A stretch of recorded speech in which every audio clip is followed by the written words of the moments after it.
Yeah, so can you record for that too?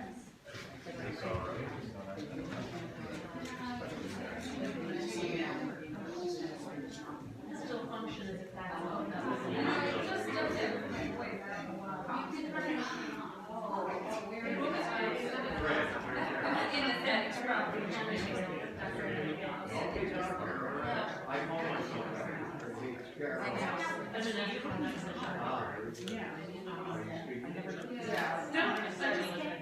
I'm here if I can, if I can help in any way by explaining some things medically, then I'm more than happy to help.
It'll be really short, like no more than 5 minutes. Okay.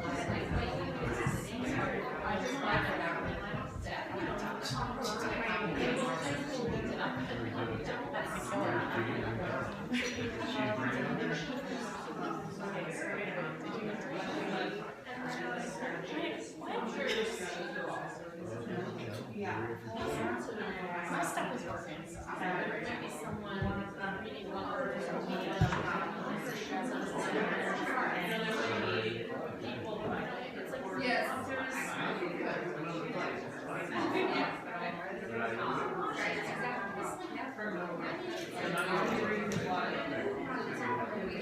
Can you see me? You got that? Hey guys, so we're running just a tad bit late, and so just be patient with us, and we have to get out of the library by 8 o'clock, so just to warn everybody about that. And I just want to say thank you very much to Russell Library for having us and allowing us to use this space to have this conversation. And yeah, so we are recording live. I wasn't able to go on Facebook, so I am on YouTube. I did post the live URL on my Facebook page, which is public. Yeah. So Brian's got a few words too. So if you find that URL, it's on YouTube. It's streaming live right now. Are we on Connecticut Freedom Alliance as well? I shared the link there. I couldn't get on Facebook at all, so I did it through YouTube. Okay. Do you need another computer or anything? I think we're good. Kristen has one if you need one. Yeah, we'll be getting started in hopefully just about 5 minutes. Unfortunately, that's going to cut the time for speakers down just a little bit, but I think it'll be okay. We're just having some television interviews right now. Dr. Bartley, who's going to be joining us from UConn, is there, and there is Dawn Jolly coming in. She's going to be starting in just a moment. And Dr. James Lyons-Weiler is here as well. And it's going to be hopefully a very engaging discussion. The purpose of this is not to, advocate for one side or the other. Obviously at the Connecticut Freedom Alliance, we have our position, but that's not what tonight's event is about. Tonight is about sharing all perspectives, and we welcome all perspectives in a professional, congenial atmosphere. So we thank you all for attending. We thank you who are watching online, and we will be beginning momentarily. Thank you.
Jeff? Sweet. I'm just going to show you. You know what? I'm going to record on the console.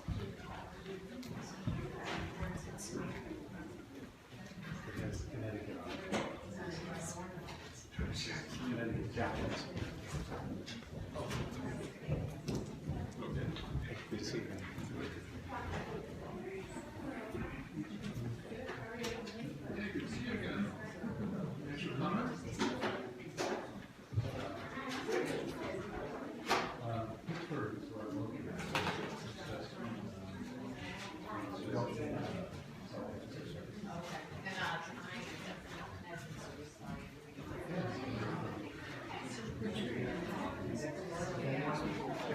going to, what we're going to say.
Thank you all for your patience. It'll be just a few more moments.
That's a good call.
You already got water, but in case you need a refill, it's there.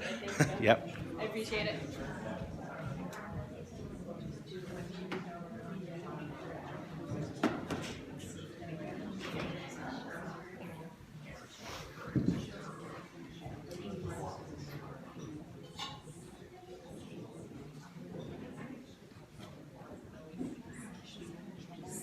It's nice to be able to go back and reference. Like I totally get it. She's one of those things where you're like, wow, like I'm not that old. The generations are changing. Yes, I I'm not much different. I feel the same way. What was his presentation now? Was it pretty good at tech stuff? I'm not. She's doing all that stuff. I don't have any idea beyond that. So. Try to help. I'd say, you know, a million talks I give, there's always some tech issue with every single That one. seems to be the case.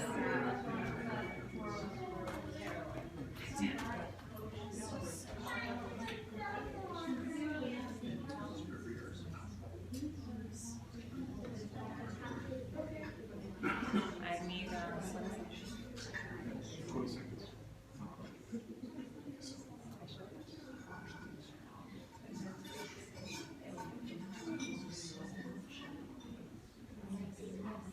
waiting on the other panelists to finish.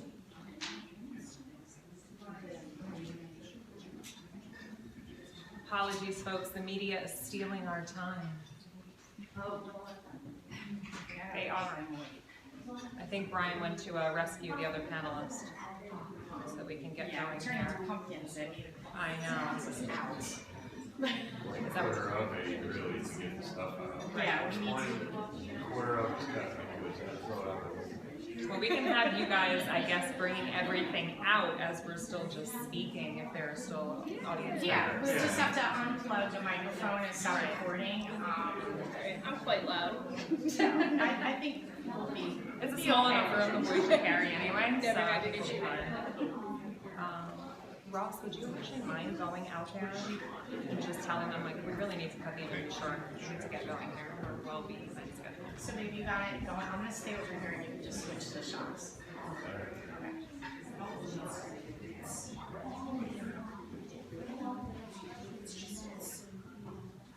Do you want any other questions or anything? No, I'm solid, thank you though.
Did you start already? Yeah, it's a process.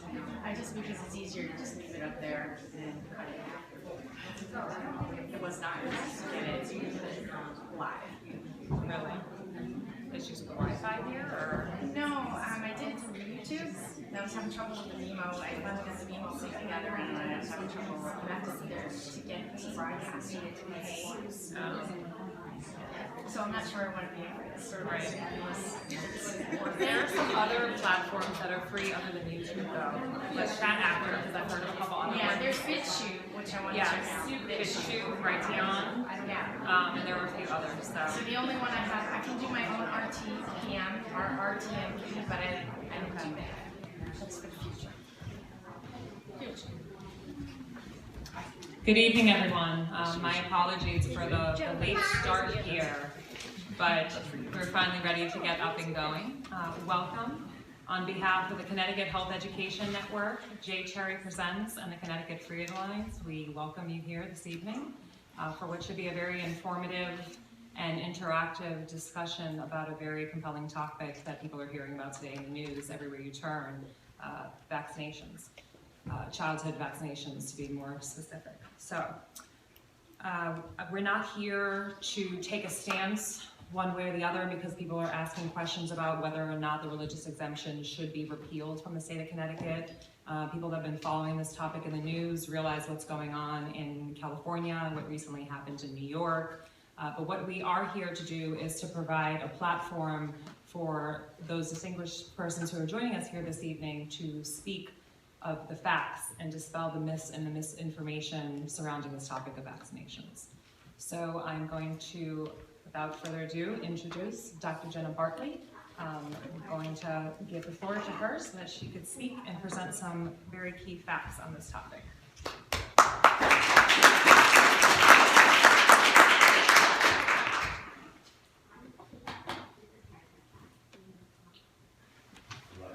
Apologize, it's kind of an awkward setup. I'm also quite short. All right, so Dr. Jenna Bartley. I'm an assistant professor at Anaheim Health Center in the Department of Immunology and the Center on Aging. And I'm here today to talk a little bit about vaccines. In order to understand vaccines, I think we really need to start about the science behind them. And one of my research interests and what I have a lot of training on is the immune system. So in order to really understand how vaccines work, you have to understand how the immune system works. So we have both innate and adaptive immune systems, and they work together to really fight against pathogens. So that's our bacteria, the viruses, the germs that we encounter every day. The innate system is really your first line of defense. It's non-specific, but it's often not enough to really fight off the infection. But it activates the adaptive immune system, and that's where we look at our specific defenses. The adaptive immune system is able to make a memory response. So it activates specific killer cells and antibodies that are able to really attack the pathogen or the infection.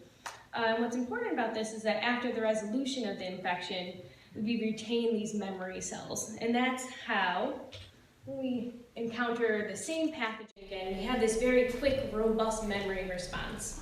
So what you see initially, the first exposure takes a while for that adaptive immune system to kick in, but upon second exposure, your adaptive immune system is really very quick there, and it actually can prevent the infection or really reduce the severity of infection. So that's how our immune system works together to fight pathogens that we encounter. So the next question is, what does that have to do with vaccines? Well, basically what vaccines are doing and what they are developed to do is really mimic this natural infection without actually getting the disease. So we're almost tricking our immune system to think that it saw this infection so that it mounts this robust memory response so that when we see it again, we already have these memory cells and we're able to have that second peak really fast, and either we won't get sick or it'll be a very reduced severity of sickness. So vaccines are made of either weakened pathogens or killed pathogens or part of the pathogens. There's different ways to make them, which I'll go into a little bit later. The problem, I think, why people have so much vaccine hesitancy is, unfortunately, vaccines are actually a victim of their own success. So because of herd immunity, vaccination has really eradicated some diseases, and I think people forget that some of these diseases that we think of as people nowadays may not know actually are really severe, and they're not things that you really would want to encounter, but it's easy to forget when you haven't seen polio in forever that polio is actually very bad. It's not something that you want. And the reason why we're able to eliminate some of these diseases is because of this herd immunity effect. And that's when a high percentage of the community is immune to disease. It makes the spread of the disease much more difficult, and this is beneficial to both people who are vaccinated and those who are unvaccinated. And this is where it's really critical for those who are immunocompromised, for young infants, and even older adults. So if you look at our little schematic here, I don't know how we really do this, but when you have a group of people who are not immunized, even if they're still healthy, when you have someone who's sick and contagious, it spreads very fast. But when you have some individuals who are immunized and healthy, the little yellow people there, it still will spread, the immunized people will be protected, but when we have the majority of the population immunized, we really prevent the spread of that disease from really going everywhere. And this herd immunity is particularly critical, as I said, for immunocompromised individuals, young infants, and older adults. And that's because immunocompromised individuals, so think of a young child battling cancer, their immune system cannot adequately fight measles. They would get very sick and likely have serious complications from that. Or even a young infant, so a baby under 2 months old who hasn't received the pertussis vaccine. Whooping cough can be deadly. So these people really depend on the herd immunity to not have to encounter those germs. They need the protection of everyone else to keep them safe. And this is also particularly important. I know we're talking about childhood vaccines here, but older adults also have reduced immune responses as we get older. So you're more susceptible to infections and you have increased severity of infections. So I always think of, a lot of people who don't want to get the flu shot, and I'll go into it a little bit later, but the flu is really problematic for a lot of older individuals. And I always say that while a normal 25-year-old maybe doesn't need the flu shot for themselves, but they have kids or an older relative, if they're going to be talking to grandma regularly, they're really getting the vaccine more for those immunocompromised people. So when vaccination rates decline though, what we see is a break in this herd immunity and leads to outbreaks like we've seen recently in the news. The threshold for this herd immunity is a little bit different for every different disease and vaccine efficacy. So I'll go in a little bit about how do we trick the immune system. So what kind of different vaccines do we have? So there's live attenuated vaccines, which is basically where we weaken the pathogen so that it isn't as virulent, so it doesn't cause a severe disease, it doesn't cause any disease, it just makes it so that you still mount this immune response against it. And then there's inactivated vaccines where we actually just kill it. This is what we normally do with a flu shot. And then there's vaccines where we use parts of the pathogen that are not together, so we separate out different subunits of the different viruses or bacteria, and we use that to mount an immune response against it. And then there's toxoid vaccines, which we use where we, some bacteria have toxins that they release, and we use that to create our vaccine against the pathogen. So I'm not going to go into this, you can't see any of it, but I'm sure most of you parents out there are looking, this is a vaccine schedule, and I'm sure a lot of people think, wow, that's a lot of shots, right? So there's 14 different vaccines that are recommended, and they're all at different times, and I'll go into why that's important. But when you look into, I'll just go into a few of the different diseases, because I think what isn't appreciated in the common era is how bad some of these diseases are. So if we go into one of the first vaccines that our young ones get, the DTaP, is diphtheria, tetanus, and acellular pertussis. So diphtheria, we really don't have that many cases of it these days, but people don't realize that about 40 to 50% of infected children will die from diphtheria without treatment. And tetanus, another one that is commonly not thought of, can also cause death. Recently, I don't know if anyone saw the news, there was a case of tetanus, and the problem with tetanus particularly is that in med school now, they actually don't go over tetanus that much because it's so uncommon, so by the time it's identified normally in the hospital, the infected person is pretty far along, and there's no real treatments, it's just hoping that things can, just more palliative care, I suppose. Not palliative, that's the incorrect term, I apologize, but there isn't an exact cure for it once you have tetanus.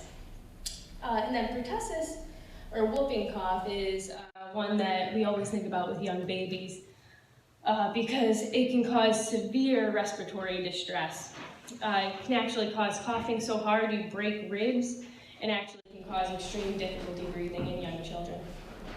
And it's highly contagious, which is why we always recommend anyone who isn't going to be in contact with infants to be vaccinated to protect those infants prior to them being able to be vaccinated themselves. So moving on to the another common vaccine, the MMR, or measles, mumps, rubella. And this one I think is what causes a lot of controversy, and I'll touch on this a little bit later, but I think we'll also touch on it again later. But measles, everyone thinks may be just a regular, common childhood illness, but it's extremely contagious. So 9 out of 10 susceptible people who encounter it will actually develop the disease so it spreads rapidly in unvaccinated areas. 1 in 1,000 children will get encephalitis, which is brain inflammation, and 2 in 1,000 children can actually die. So it's not really a common childhood illness that I would want any of my children to have. And then mumps is also another viral disease. It's noted by the large salivary glands, and similarly complications can include brain swelling, hearing loss, and other complications. And then the last one of the MMR is rubella, which, while has mild symptoms in healthy people, it has serious complications in pregnant women. It can cause miscarriage or serious birth defects. So again, this is another one of the vaccinations where you're not really always protecting yourself. You're protecting your pregnant wife, your pregnant sister-in-law, your cousin, your relative. And then actually what the majority of my research is focused on is influenza. And I know we're getting into flu season now, and I'm guessing not everyone in this room has had their flu shot, which I would highly encourage everyone to get. And a lot of people think of flu as a common cold, but unfortunately, it's really not. 5 to 20% of the population will get the flu every year. While the attack rates vary with season and the different vaccine efficacy, the complications of flu can be really serious, and this is particularly in older adults who have reduced immune responses. So flu and pneumonia are actually still the 7th leading cause of death in older adults. And even though I know there's controversy, with the flu, with the strains are mutating every year, so our vaccine strain that you vaccinate with isn't always match up with the circulating strain of the year. Even if it doesn't, there's still partial protection because of similarities between the strains that will protect from the complications of the flu. So even if you get the flu, it's likely going to be less severe. And as you can see, just from the schematic, about anywhere between 3,000 to about 44,000 older adults will die each year from the flu. So while I know this platform is a little bit more on childhood vaccines, since it is flu season, I can't help but do a little bit of a plug for the flu vaccine. So what causes vaccine hesitancy after we already know these diseases are bad? I don't think anyone in this room would say, yeah, I would like to get measles. And the problem is there's a lot of vaccines myths. There's a lot of different things going around that causes a lot of hesitancies for parents and for people themselves. One of the first thoughts is that multiple vaccines at once can really overwhelm a child's immune system. But the fact is that babies are actually exposed to thousands of pathogens daily from the time they are born. Vaccines are actually just a tiny portion of what that baby will encounter and what their immune system will respond to. And actually our vaccine technology and medical research has advanced dramatically that we actually, despite having more vaccines, we're actually using less proteins to immunize against.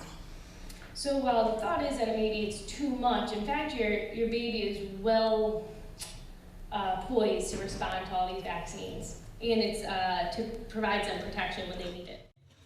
So other thought is maybe an alternate vaccine schedule would be better. So should we space out the vaccines so they're not getting as many at once? But the problem with that is that delaying vaccination really increases the time that the child is susceptible to the disease. And the schedule that is recommended is pretty well researched and tested. And it's designed to protect children at the times that they are vulnerable and that when they are capable of creating an effective immune response. Another thought is that perhaps natural immunity is better. And perhaps a natural infection likely would have a more robust immune response. You'd have most likely greater memory cells if you're able to survive the disease, unfortunately. Because when you actually have a natural infection, that means that you get the disease, and that comes with huge risks.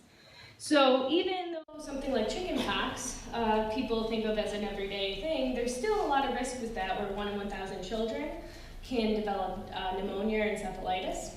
And as I said before, measles has a lot of these complications as well that doesn't make it a normal, common childhood illness that you would want any of your children to get. So while natural immunity perhaps would have a better response from the immune system, it actually gets you sick, where vaccines allow immunity in a safe, controlled environment without the actual disease.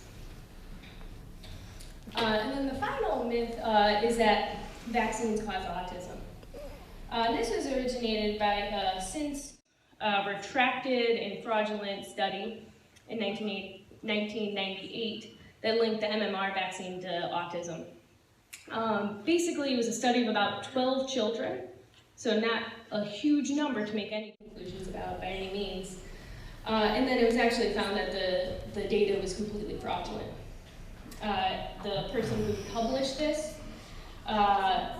had their medical license taken away, and he actually had significant financial conflict of interest that was never disclosed, among those being that he was paid by lawyers who were suing vaccine manufacturers, and then he had patent on single-shot vaccines for measles alone.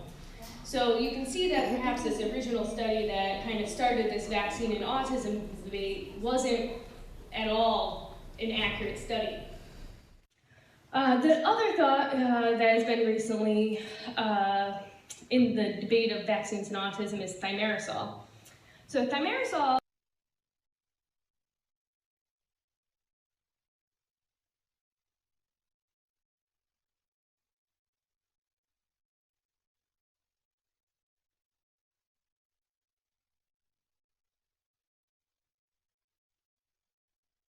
mercury is a methyl mercury, where thimerosal is an ethyl mercury, and not to get into the whole chemistry of it, but your body is actually not, they break it down differently. So where methyl mercury builds up more in your system, ethyl mercury is more efficiently excreted.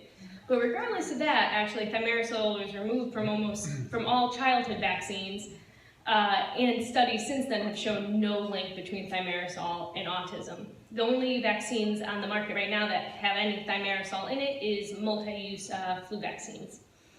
So it's not in any of the childhood vaccines and not any of the flu vaccines that you would most likely be getting at your normal CVS.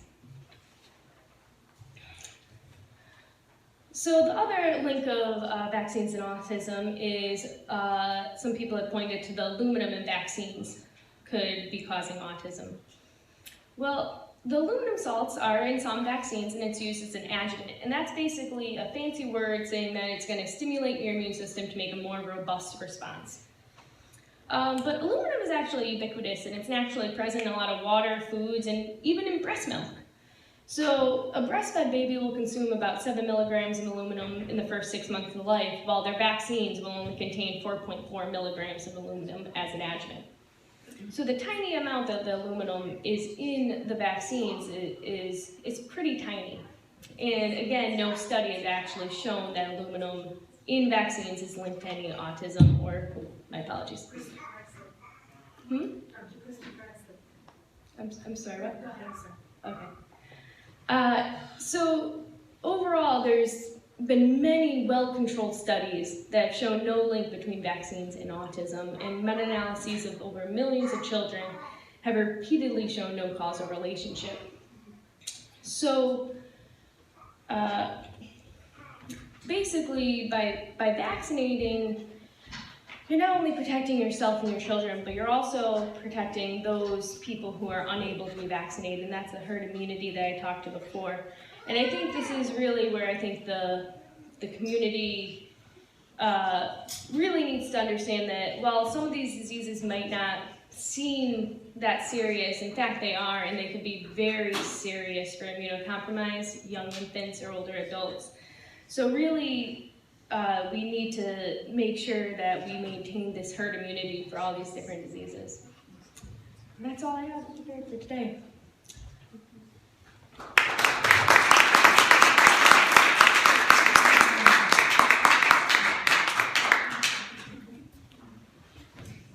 Dr. Bartley, could you just give us a very brief sort of biography of your credentials? Your education and credentials? Yeah, so I have my bachelor's, master's, and PhD are from UConn Stores. I'm a Connecticut grown, I suppose you can say. And I did a 4-year postdoctoral fellowship in the Department of Immunology at UConn Health Center, and that's where I am an assistant professor now. So most of my research I do at UConn Health looks at vaccine efficacy, primarily in older adults, and ways to improve immune responses as we age. And have you published any papers in vaccinology or anything like that? Yeah, most. Immunology? Albeit most of it is with older adults, not childhood vaccinations. Okay, thank you very much.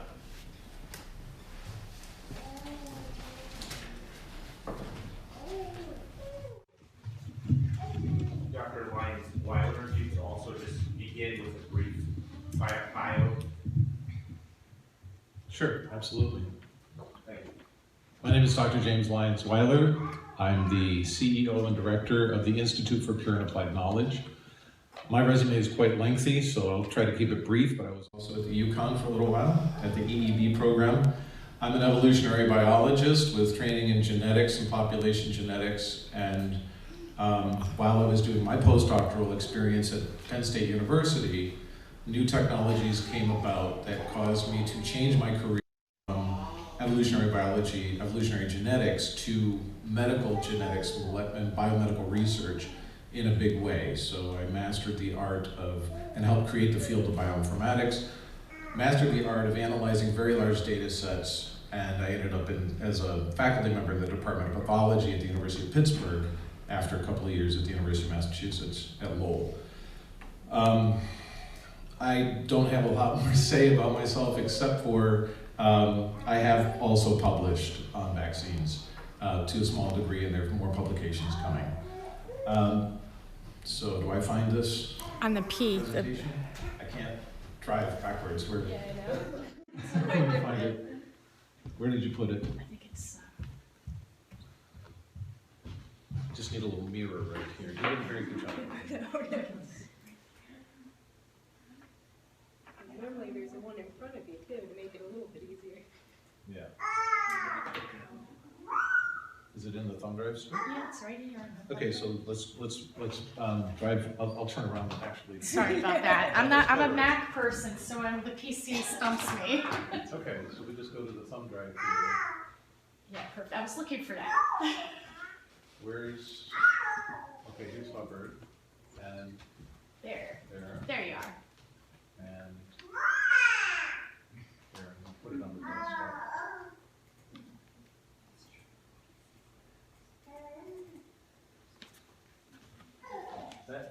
Okay, let's start the presentation.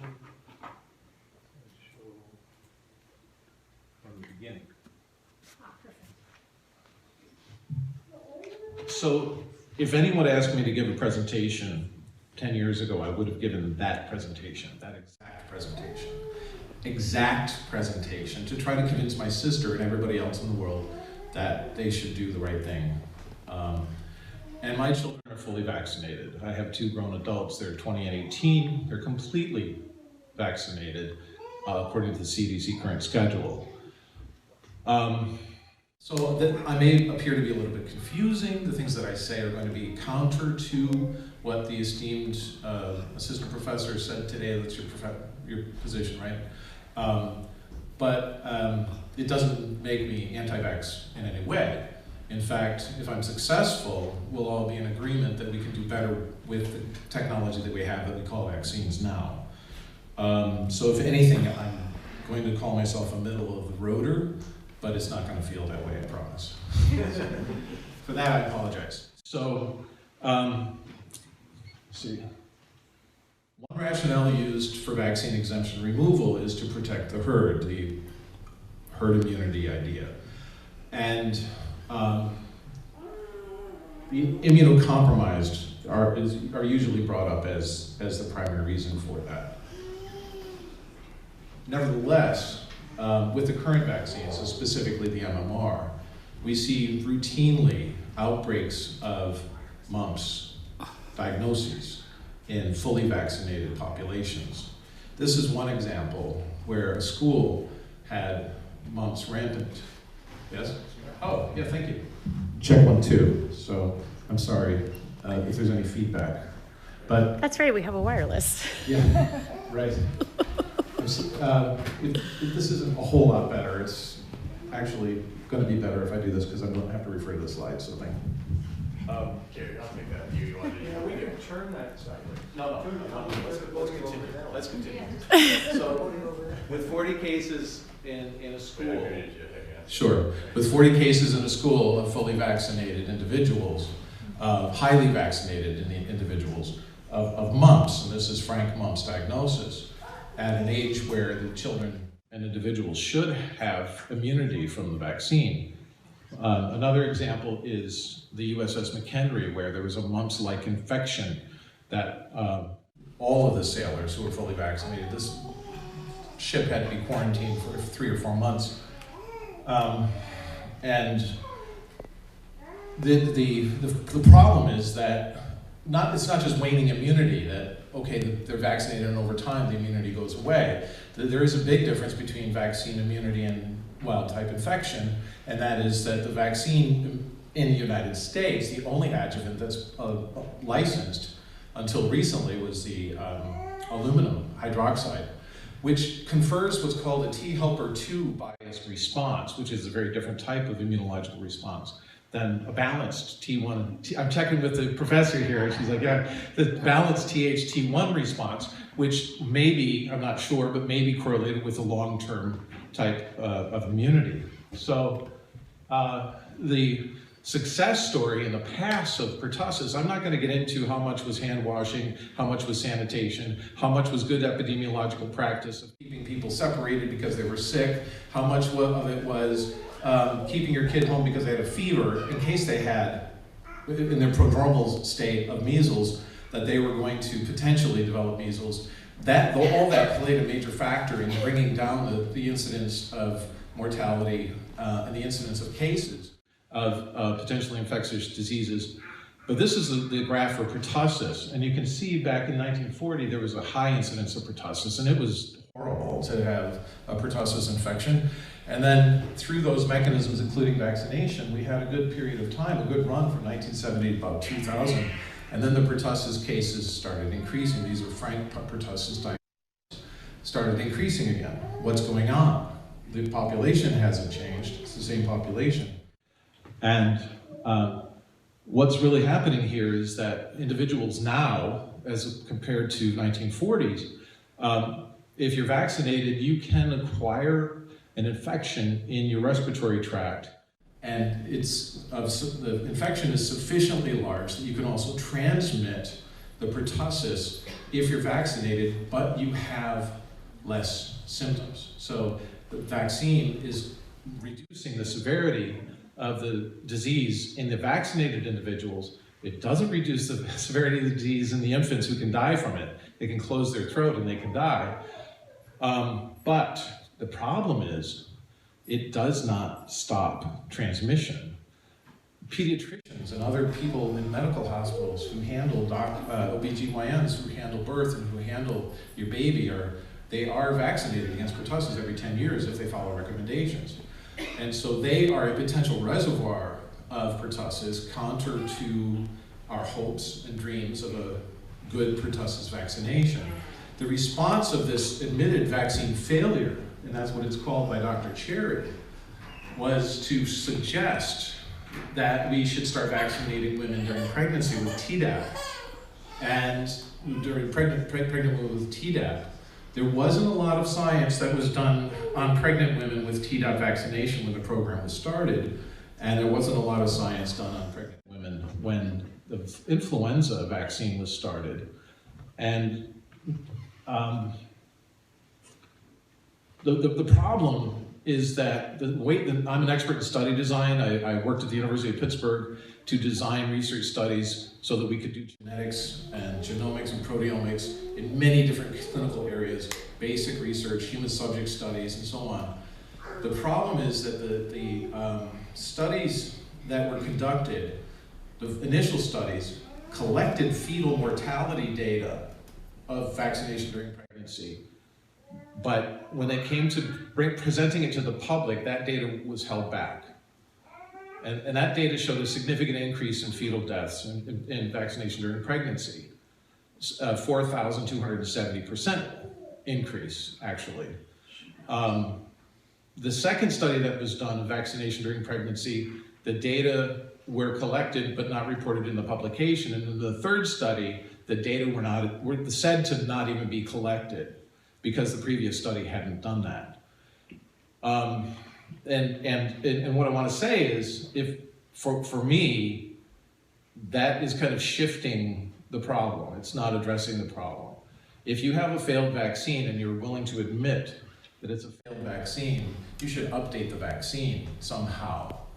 I'm a believer in technology, I'm a believer in science, if you will. I hate to use the word belief even, that's how much of a scientist I am. And there are ways that we can update vaccines, and I'm going to talk about a little bit of my hopes for that.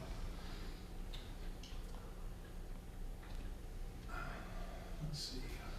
Yeah, this is one of the slides that came forward that showed that there were problems with it. I'm not going to go into the weeds on this, but if anyone wants the references for those pregnancy studies, I'll be happy to provide them. Let's talk about immunodeficiency. So immunodeficiency is the people who are immunodeficient can't mount an immune response against a pathogen, and so they're at higher risk of death. And there are genetic causes of immunodeficiency. They're very well known. These are the clinical conditions that are diagnosed sometimes at birth, that people will be known to be immunodeficient. Those people should be protected against pathogens if we can, for sure. They're especially at risk. There's secondary immunodeficiency like HIV infection, immunosenescence, which you're an expert in, right? And chemotherapy, transplant, immunosuppressive drugs, and so on, antibiotics and chemicals. The chemical in Scotchgard actually was shown, there's a study that shows that the Scotchgard can cause, if you use a lot of it and you're exposed to it all the time, can suppress your immune system. It turns out that one of the ingredients that's commonly used in the flu vaccine, about 80% of influenza vaccines now contain thimerosal, that was the ethyl mercury that was mentioned earlier, almost certainly causes immunosuppression. I'll show you why and how. The thimerosal specifically inhibits a protein called ERAP1. This is a protein that the body uses, your cells use, to fold proteins that are presented on the surface of what are called the MHC class I cells. And the thimerosal also, there's science that shows it causes mitotoxicity that's toxic to mitochondria. The ethyl mercury versus methyl mercury difference deserves a close look because methyl mercury has a limit that's stated by the EPA. When thimerosal was present in many of the childhood vaccines, it was calculated that the amount of methyl mercury that's present in the vaccines, ethyl mercury, surpassed the methyl mercury that was the limit of methyl mercury from ingestion by the EPA, and we're injecting it, and there's a different mode of delivery. Now, the Burbacker study is a study that I would reference you all to, where they looked at the differences in the metabolism and the retention of methyl and ethyl mercury for this very question, and Burbacker and his colleagues found that the clearance from the brain of ethyl mercury from vaccines, when it became organic mercury, was actually much slower than methyl mercury. So we have to take a good close look at what those studies show. I'm not going to go into all of this, but this is the facts of ethyl mercury, and why it's used, antifungal and so on for the vaccines. I already told you what ERAP1 does. If you can't shorten these proteins appropriately, you can't use your immune system for things you're already immune to. And this is ironically related to rates of flu-like syndrome. If you have a genetic deficiency in ERAP1, you have immunodeficiency. It's very important to understand this is a critical protein for your immune system. But this team found that screening a screening of many compounds looking for something that would affect ERAP1, they fell into finding that thimerosal inhibits ERAP1, and they said that it was such a good inhibitor of ERAP1 that it might be useful in fighting cancer as a potential chemotherapy agent, but they said that it would be unethical to inject it into human beings because it's toxic. So this is a study by Ben Colling et al. From a few years ago, I think it's 2014. They're out of Hong Kong. They found among people that received thimerosal-containing vaccines that there was no net change in their risk of getting influenza, which is understandable if thimerosal is affecting the immune system that way. But worse than that, they found that there was actually an increased risk of non-influenza respiratory viruses that have similar symptoms to flu. So if you get the flu vaccine and it has thimerosal in it, you may very well be setting yourself up to forget non-respiratory virus infections that you had in the past. Your immunity will forget it, your memory cells will forget. And you could end up with another infection that might very well be diagnosed as flu unless you swabbed in particular for rhinovirus and Coxsackie echovirus infections. Now, the death rates from influenza, they skyrocketed when the CDC stopped counting death rates from influenza with clinically laboratory confirmed flu and changed it and expanded it to include all flu-like syndromes and pneumonia. When you combine those statistics, and certainly flu is a predecessor of pneumonia, you're at higher risk of pneumonia, there's no doubt about it. But in terms of exact liability, right, then we're looking at, more like 2,000 rather than the 80,000 they're talking about now. The influenza vaccination record is pretty good in the United States. It could be better if we had a better vaccine. This is the efficacy of the influenza vaccine for the last 15 years. It's not typically 67% like Sanjay Gupta said. That's what motivated me to get these data from the CDC. In some cases, it's much, much less.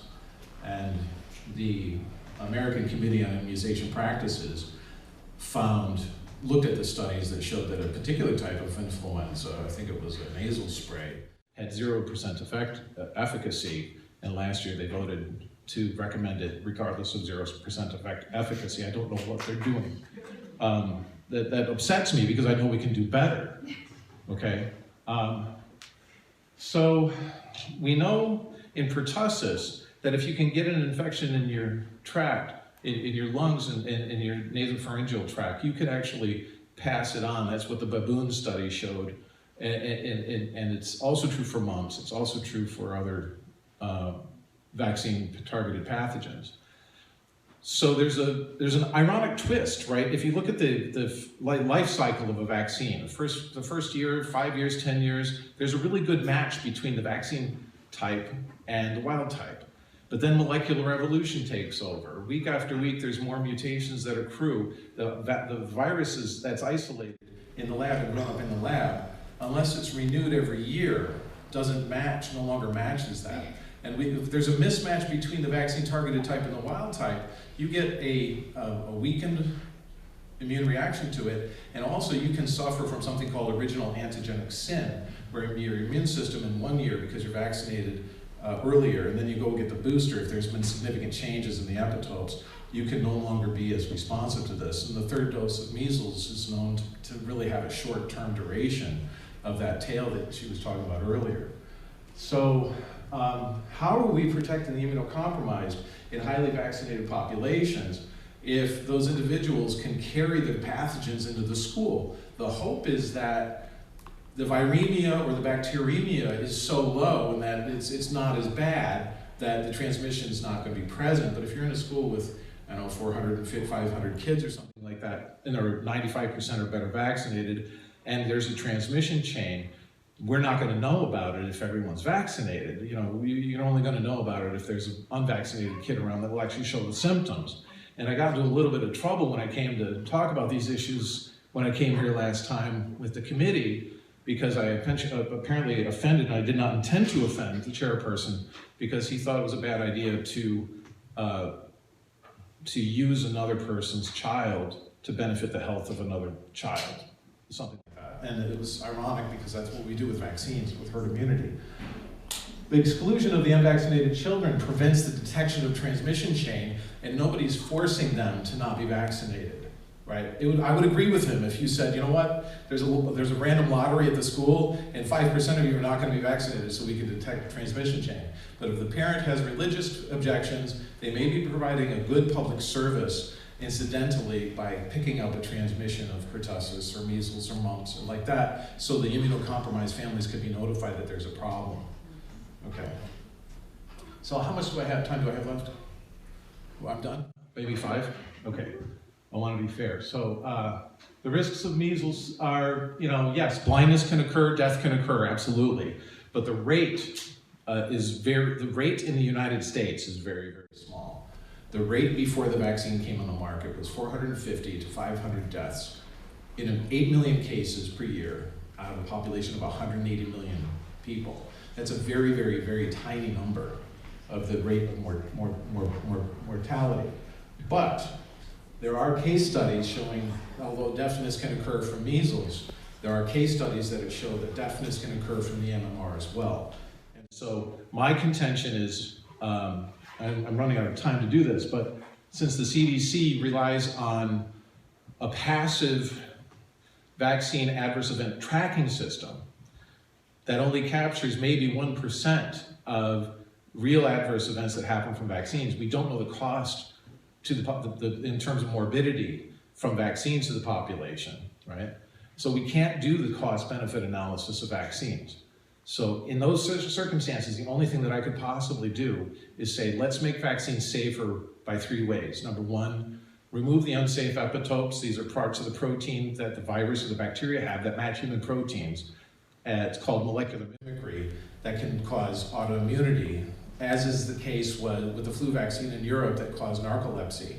The orexin receptor was found to be the target of the flu. It's a human orexin receptor. It's a brain protein that you need to be able to catch the signal that it's time to go to sleep or wake up. And kids are now narcoleptic in Europe sporadically due to a genetic propensity because they have a slight mutation that makes their orexin receptor more similar to the flu virus protein. Now, okay, they would probably become narcoleptic with the flu infection as well, right? But if you know that that risk is in your family, then you should probably consider talking with your doctor about it. Take out the unsafe epitopes, reduce autoimmunity. Take out mercury, take out aluminum. We use aluminum hydroxide, the same type of aluminum as is used in vaccines, to induce autoimmunity in animals on a routine basis. This includes rheumatoid arthritis, Sjogren's syndrome, which is autoimmunity of the tear ducts. It includes asthma and many other autoimmune conditions. And I was told that we need to use 18,000 to 20,000 times the dose to get autoimmunity in mice. So I went to the literature and I pulled down all the studies that use induce autoimmunity using aluminum hydroxide. And that's true for run-of-the-mill mice right off the shelf. But for genetic models of autoimmunity, where the mouse already has a genetic predisposition, you only need 5 times the dose that a 2-year-old gets to induce autoimmunity. That's a problem because on the makeup schedule, you can get 4, 5, 6, 7, 8, 9 vaccines at a time. Again, my children are both fully vaccinated. I did space them out during the days. You could talk to your doctor and say, I'd like to space them out. They respected our decision. That's the kind of civil society that I would like to live in. If vaccines are failing, the idea is to mask the disease symptoms, we're certainly not benefiting anyone except for those that would maintain profit from keeping those contracts. There's a case in Pennsylvania, my closing point, there's a case in Pennsylvania pending right now, there should be a ruling very soon, where 2 virologists stepped forward and said when they tested the mumps portion of the MMR, they found that it was far below the 96% of efficacy that was required to maintain the contract, and that their bosses told them to put rabbit antibodies, commercial rabbit antibodies, into the human samples to spike the samples to make it appear effective enough to fool the FDA. There's some activity on that case right now in the docket. I should disclose I'm also an expert in the National Vaccine Injury Compensation Program, and I am sometimes compensated for providing my expertise on the pathophysiology of vaccines for patients and families who have lost loved ones to vaccines, and I dedicate this presentation to those families. Thank you.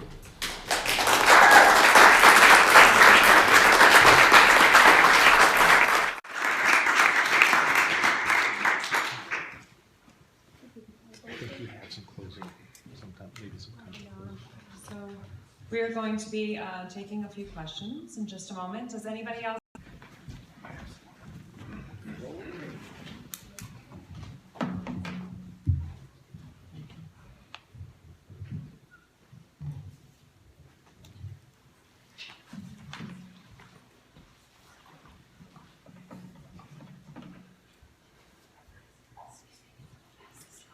Okay, one member of the audience asked if the CDC schedule has been researched and tested.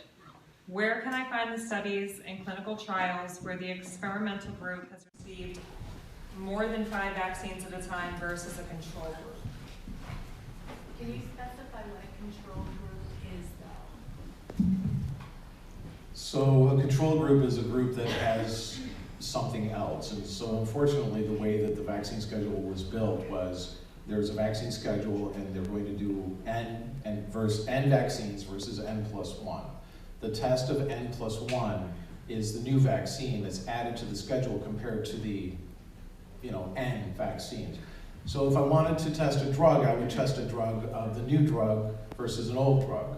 And there's something called non-inferiority, right? Or not, that shows as long as that drug is not as bad in performance as the other one, then it should be allowed to the market. But a true experiment for safety would be the drug versus placebo, right? Sugar pill placebo, so that we know that any adverse event from the drug is attributed to the drug itself and everything that's in that pill or syringe or whatever. With vaccines, which are biologics, the I Can Decide, or the Informed Choice Action Network, did a deep dive into all of the published research studies of all of the experiments done on vaccines for safety. And what they found was, with the exception of one vaccine, they didn't use a saline placebo. They either used aluminum hydroxide, the adjuvant, as the control group, or they used another vaccine. And in doing that, then for me, it's akin to that old urban myth of a frog that's in boiling water, and you slowly turn up the heat, and then the frog dies because they boil, because they can't sense the temperature change, as opposed to dropping a frog right in boiling water, the frog will jump out because they can sense the temperature change. That's problematic for many people, to know that vaccines haven't been tested against true placebos in randomized clinical trials. Basically, you're saying there's never been a safety study using No, there are safety studies, but they tend to be short term. The long-term safety studies are done out in the market as observational science. Yeah, no, and I'd like to echo that. So one of the things in study design, what he had mentioned is that they're compared to the aluminum hydroxide, so the adjuvant alone. There are some studies that have compared it to placebo, though admittedly not many. And one of the problems with that. Because I couldn't find Okay, can we just, for ground rules, we just allow the speakers to answer the questions before there are any follow-ups? We really can only allow one question per person right now. If you want follow-up, We're short on time. yeah, we just, unfortunately, they're going to kick us out, and we want other people to be able to ask questions. Sorry. Yeah, so I'm not sure where you're searching. I mean, PubMed is where to go to. Yeah, so I mean, PubMed is really where you can search them. Admittedly, trying to use that search engine, you have to kind of learn the tricks of it. I know the tricks. So, I mean, I'd be happy to find some. I can agree that there are salient. I will admit there aren't as many. And one of the problems with that is goes into the ethics of human research, though, in that if it's thought that something would be bad to withhold and something is a standard of care, you can't not give it to someone. So, for instance, if you're testing a new cancer drug, and we know chemotherapy is the best line of defense, then the new drug is chemotherapy plus the new drug. Because if we withhold the chemotherapy, we could kill the patient. That's a standard of care. So it becomes into the ethics of human research. That gets a little bit tricky as far as you just can't do nothing if there is proven that something is better, if that makes sense. As a follow-up to that question, are either of you aware of any specific studies that demonstrate the entire vaccine schedule in regards to safety and efficacy as administered? I can't quote any off the top of my head, to be honest. So that type of safety is done as part, it's built into post-market surveillance, okay? So if I have a new vaccine and I put it out on the market, let's say that vaccine that's removed, the thimerosol's removed, the aluminum's removed, no one say Epitopes, which I'm not doing, by the way, just anybody's worried. Put it out on the market after the short-term vaccine safety studies. The short-term vaccine safety studies sometimes only last 5 days, sometimes they last 18 weeks. But you put it out on the market, you treat millions of people with the vaccine, and then you're supposed to find the adverse events using that passive system. There's also the vaccine safety database, which is also a little bit more aggressive. But in fact and in reality, every day of the year, the entire schedule is being tested.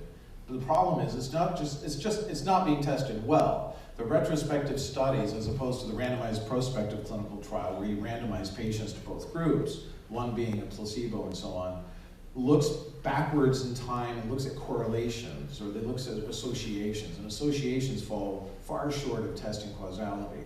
The IOM determined in their report year after year that for many of the chronic illnesses that we're concerned with, that the retrospective correlation studies, the pharmacosurveillance studies, fall far too short on the evidence that's required for causality.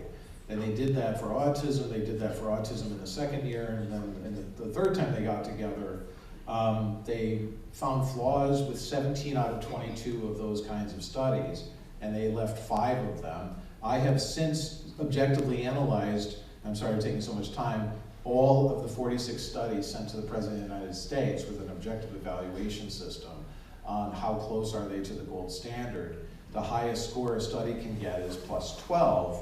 In my result, I found -6 was the average, and only one study found a positive score. So it's not the kind of study, and so it begs the question to me to say, well, the assumption usually is that vaccines are safe, so you have to give it to the people who are in the control group, right? So that they can get the benefit of the vaccine for long-term safety.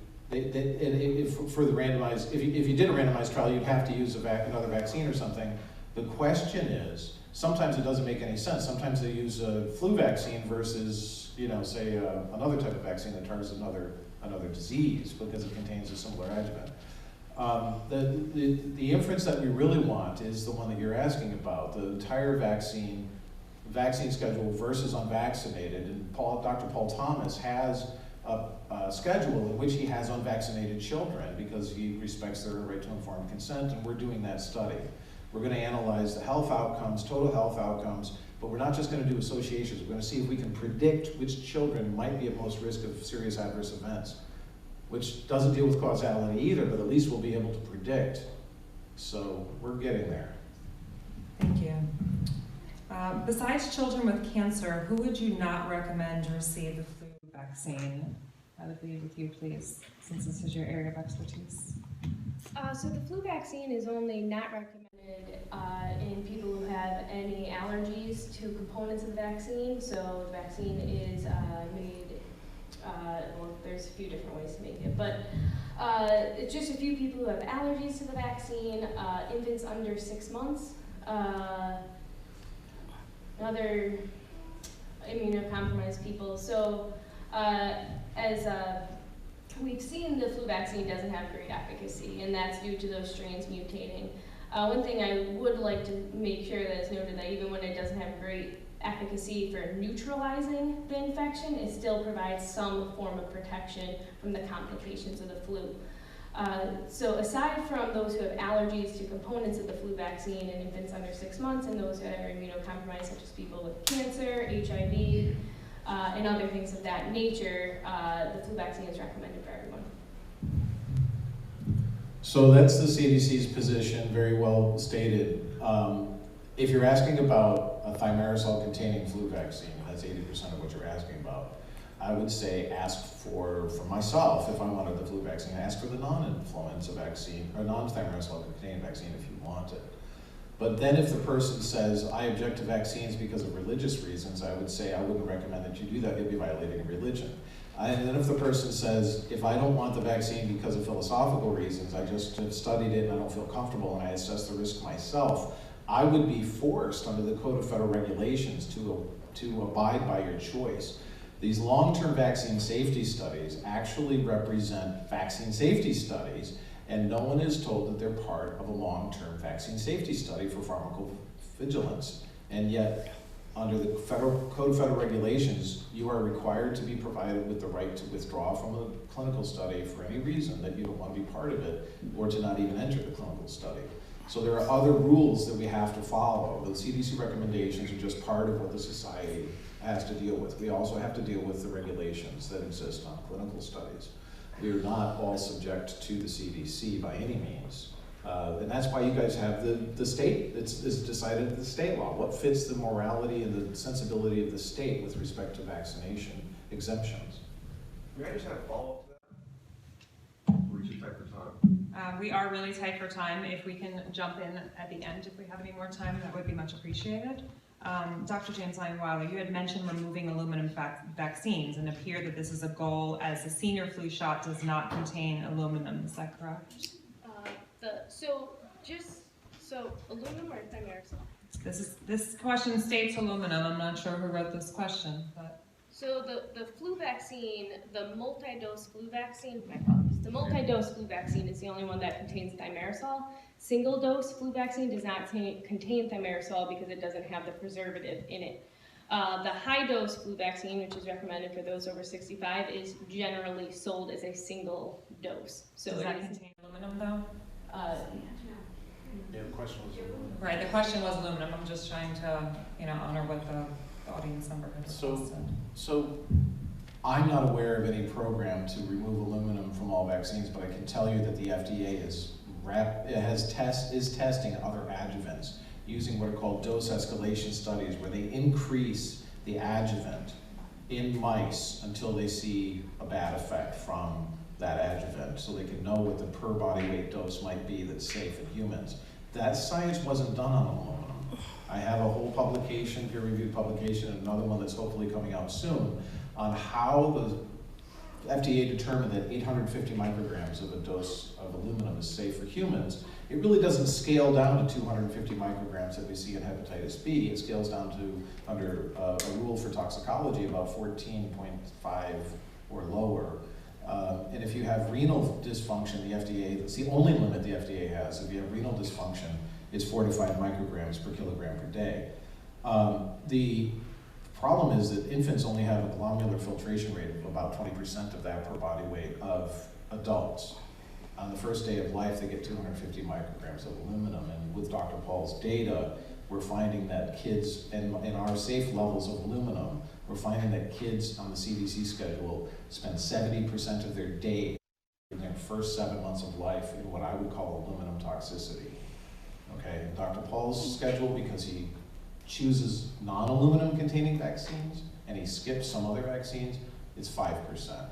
Now it's up to the peer review community to determine whether that result will be published or not. This is preliminary data, but there are ways to avoid aluminum at all costs.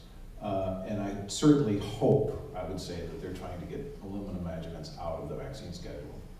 So as a follow-up to that, Dr. Bartley, could you please explain why we use peanut oil in hepatitis B vaccines? Is it being used as an adjuvant? Are you aware of that?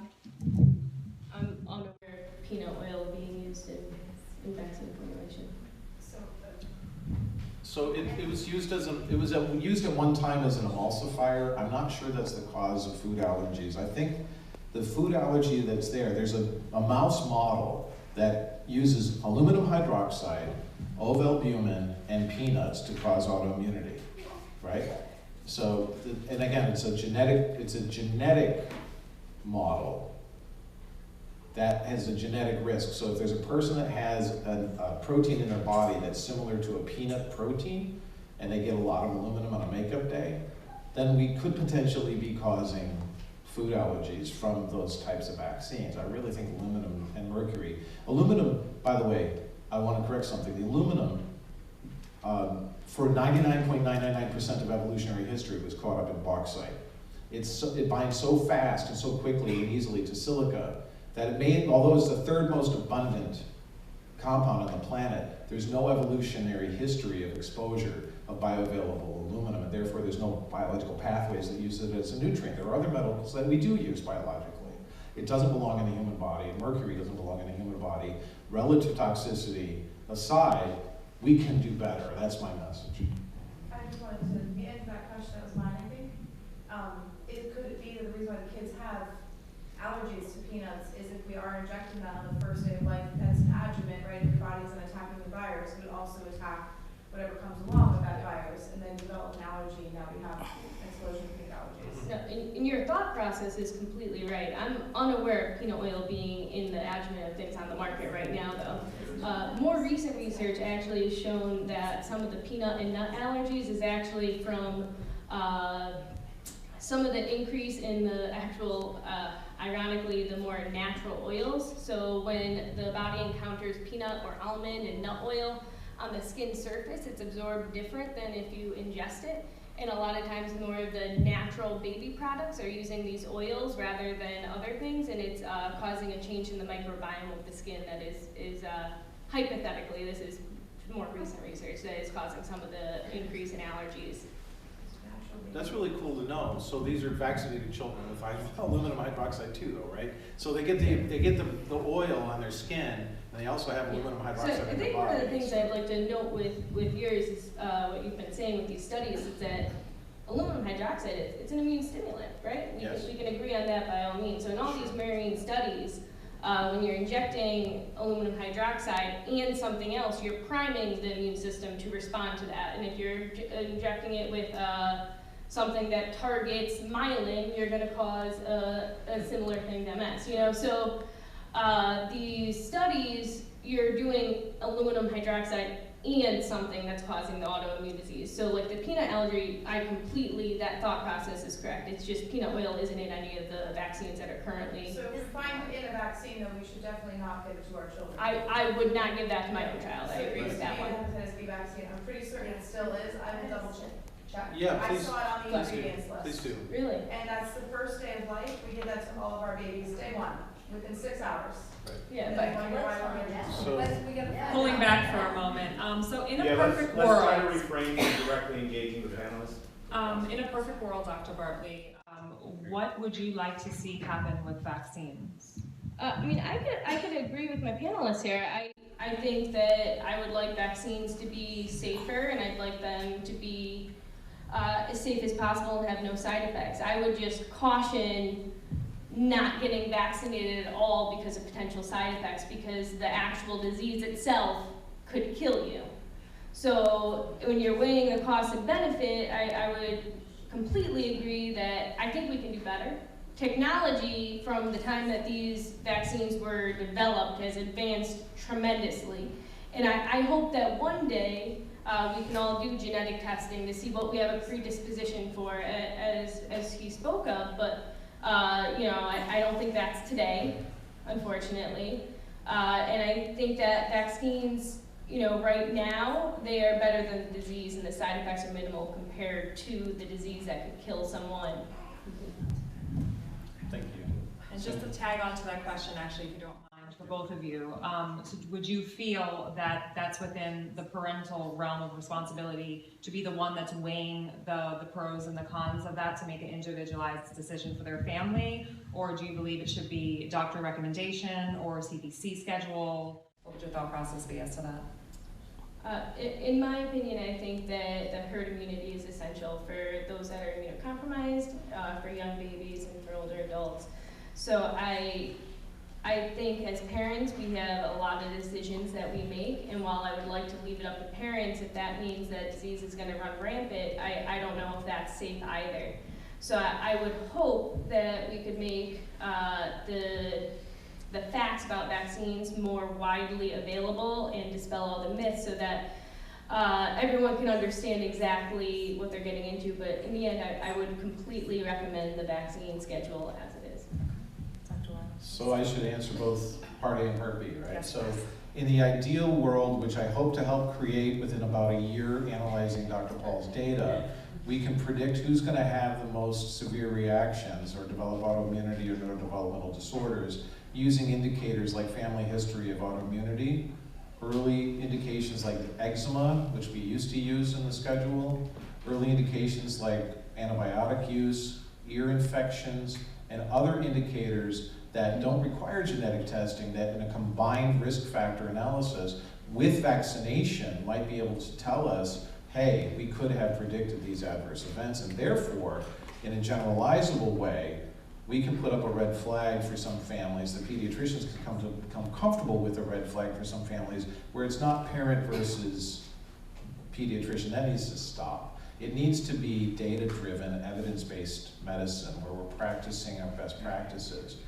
Do I think that the parents should be able, in spite of the model, to be able to say, I don't think this vaccine is right for my family? Yes. A lot of what I've learned from the vaccine risk-aware community is that many people who do not vaccinate and will not vaccinate, they don't do it because of something they read on the internet.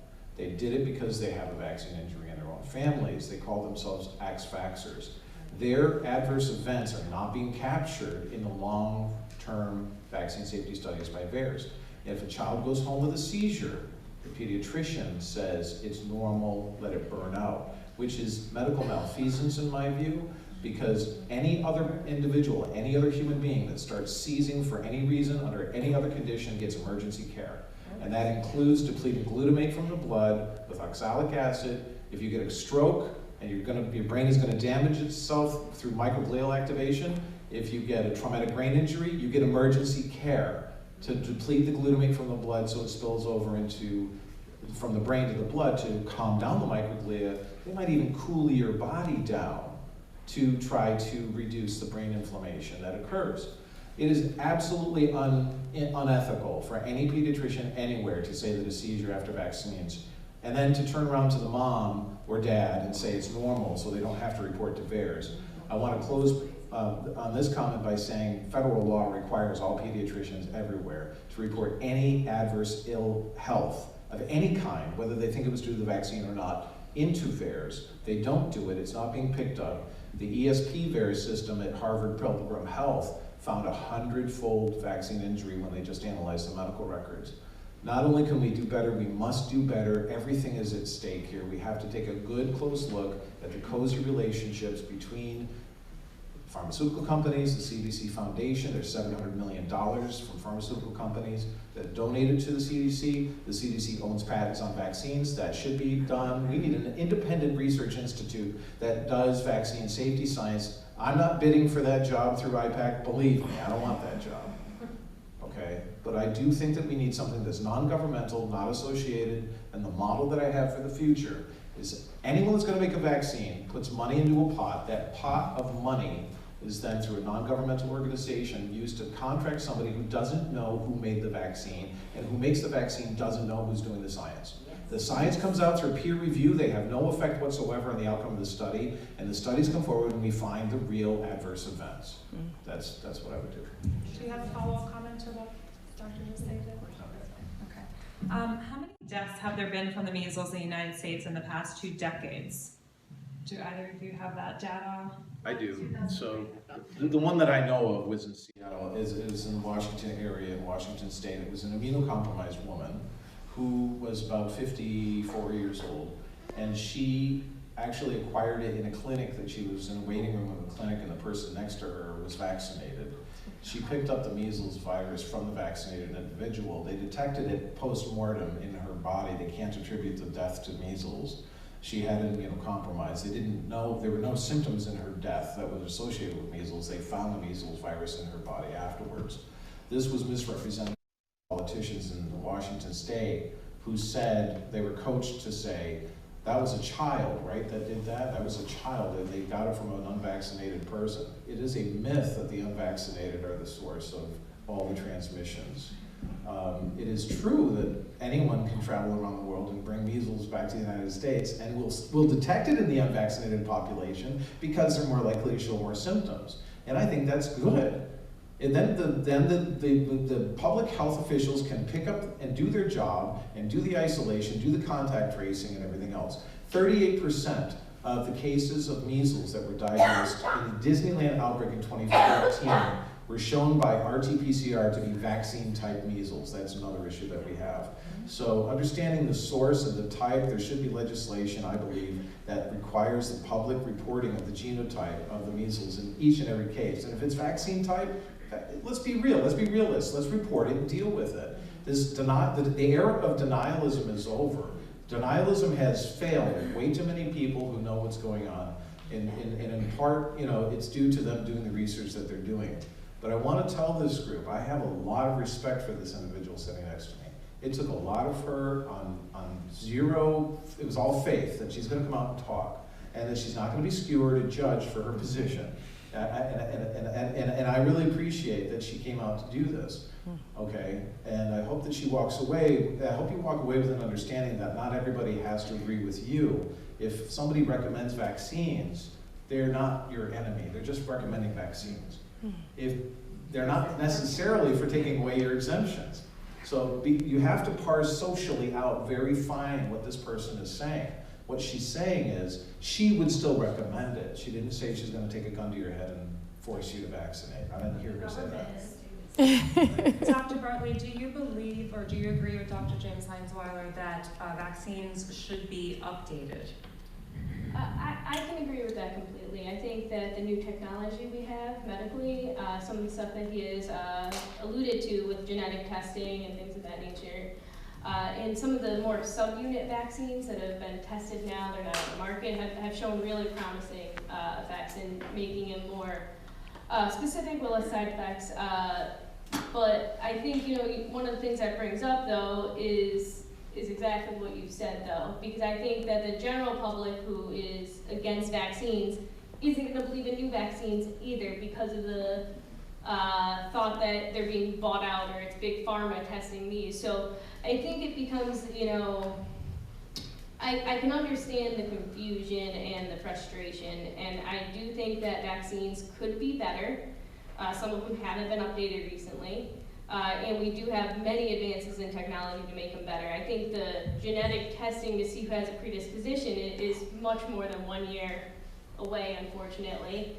I wish it was sooner, but I don't think anyone has, I think about $5,000, maybe about $1,000 now to get genetic testing done to do that. But I could agree that there could be more research to make them safer. I presume you're not asking if I agree with myself, but in California, they genotype, they do SNP testing on every child that's born, so there's databases that we can get to it. SNP testing and full genetic testing is quite different. Absolutely. So there's exome sequencing and whole genome and so on, but the data that we're working on doesn't use genetics, but we want to add genetics in a prospective study. If we have a very accurate prediction model just using early clinical indicators and family history, it reflects or correlates with genetics. And so I would be hopeful that we could do better, better that way. I agree with her specifically that no one who's ever been injured by a vaccine and lied to that it wasn't the vaccine is ever going to trust any vaccine of any kind. In fact, I've been attacked by some in this community, not this particular room, when I posted on Facebook and I said, look at these microneedle patch vaccines, they're kind of interesting.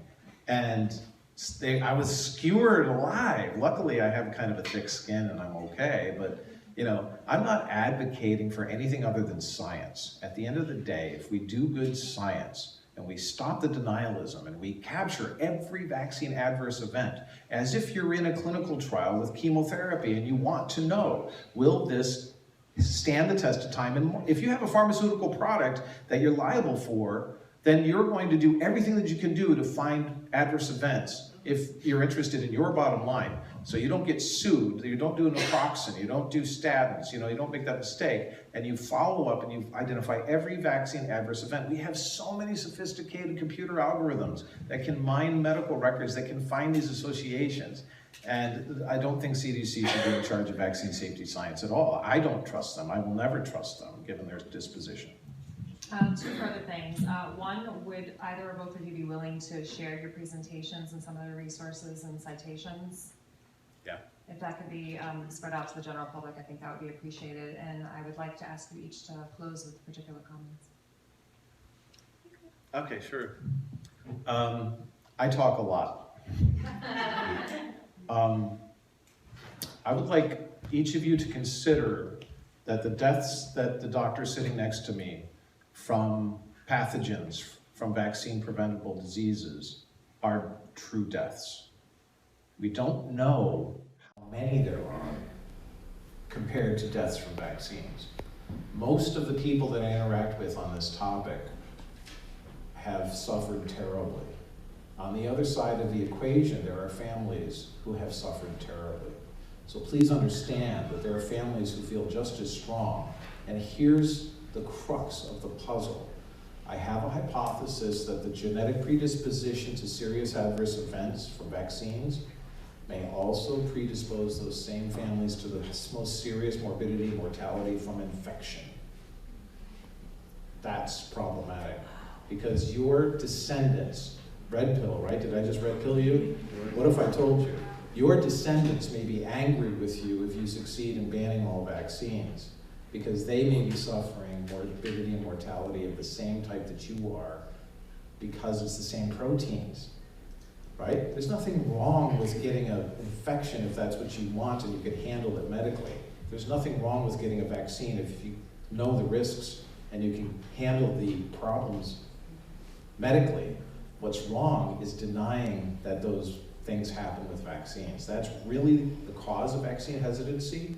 The faking the data, not doing real science, lying about vaccine injury has to stop. The denialist era is over. Thank you. So I'd like to start by saying that I had absolutely no clue what talk I was going into. I was completely blindsided. My career is immunology, so I'm not blindsided completely, but I will say no one gave me the heads up of what I was debating against. I think that I can completely agree that that vaccines there can be more research about them. I'm not going to deny that, but right now, the fact of thinking that all vaccines are bad, and I think what my panelist has also suggested, that the same people who are at risk for vaccine injuries are at risk for serious complications from the disease itself, points out to a genetic predisposition in the immune response itself. So that person likely who has a vaccine side effect likely would have a very bad complication from the disease as well. And that goes into genetics that hopefully I that once it comes out.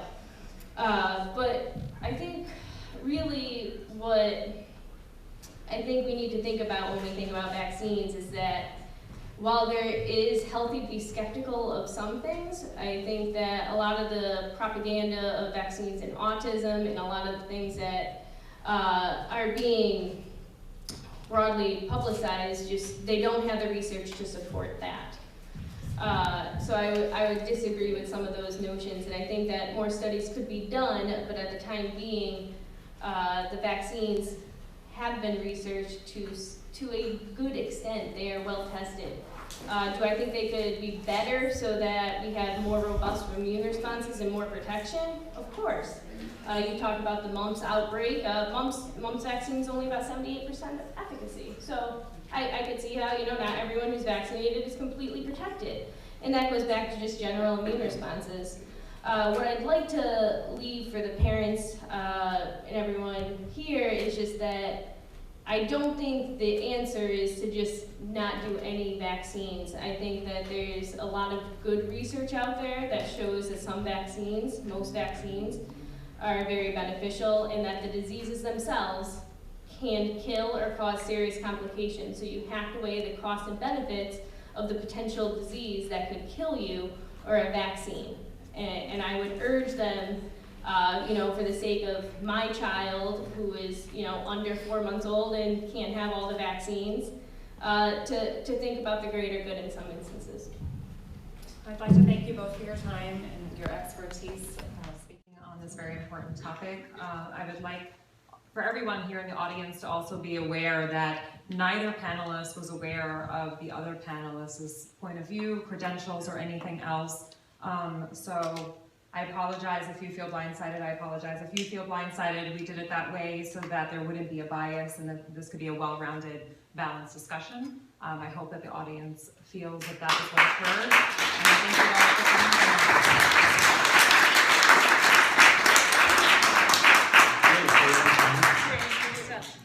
I thought I sent you the manuscript, John's written, because it was friendly fire review. I could agree that the genetic predisposition is there.